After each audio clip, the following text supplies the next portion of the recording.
बोरामणे येथील गाजलेल्या तिहेरी हत्याकांडातील मुख्य आरोपी शंकर उर्फ पप्पू मस्के याला ग्रामीण पोलिसांनी पश्चिम बंगालमधून अटक केली आहे। 5 दिवसांपासून पसार झालेल्या शंकर पोलिसांकडून घटनेच्या दिवसापासून शोध सुरू होता। अखेर विशेष पथकाने पश्चिम बंगालमध्ये त्याला जेरबंद केले। अटक केल्यानंतर आरोपीला बुधवारी सोलापुरात आणण्यात आले असून पुढील तपास सुरू आहे। दक्षिण सोलापूर तालुक्यातील बोरामणे गावात 2 मे 2026च्या मध्यरात्री थरारक घटना घडली होती। गच्चीवर झोपलेल्या एकाच कुटुंबातील तिघांची निर्गुण हत्या करण्यात आली होती। या घटनेत गायत्री सुधाकर मस्के वय 45, त्यांची मुलगी प्रिया मस्के वय 18 आणि मुलगा शिवराज मस्के वय 16 यांचा मृत्यू झाला होता।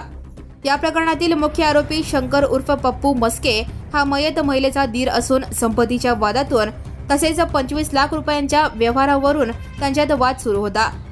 पोलिसांच्या तपासानुसार आरोपीने मध्यरात्री तलवार घेऊन गच्चीवर झोपलेल्या तिघांवर सपासप वार केले आणि घटनास्थळावरून पसार झाला।